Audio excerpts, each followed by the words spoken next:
And Huda, is it okay for you to take out your shoes?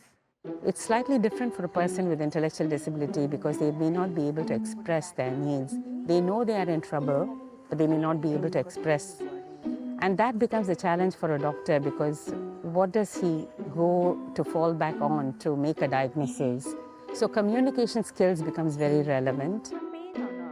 And two is how you communicate with the person to make them feel as part of a decision-making process. When I examine an adult who has the cognitive abilities, it's very clear. I will just say, I'm just going to examine your eyes. I'm examining your throat. And the purpose of this is this.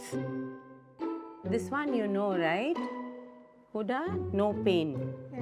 Okay?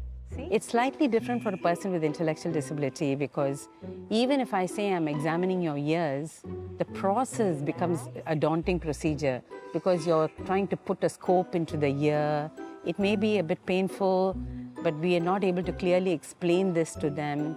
So very often, it takes time and patience to explain the procedure.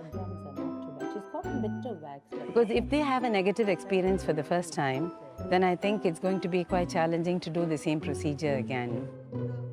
Good afternoon. Don't worry. Doctor only talked to you. Okay?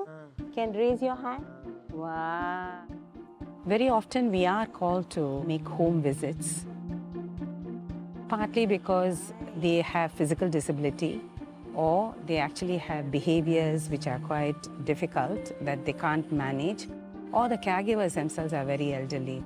What happens is when we compress, right, it feels quite tight, so I think she's beginning to feel that.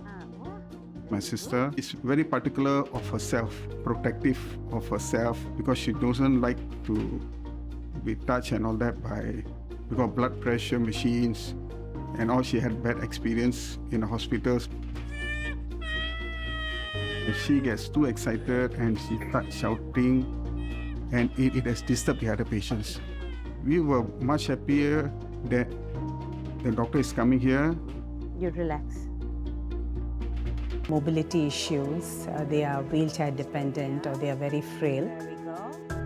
Well done. But we were very fortunate. We've got 2 nurses now who have very similar mindset and they fight for the advocacy of healthcare for persons with intellectual disability. Hello. Thank you. My role here is actually to take the blood test to check for patients' HbA1c, which is their sugar levels and also their cholesterol levels. With this, we could detect if our patients are having any elevated levels of cholesterol or sugar levels. I will alert it to doctor. From there, doctor will then do a referral, if needed, to polyclinics to follow up for our patients. The most difficult thing about my job in Minds Clinic is communication barriers.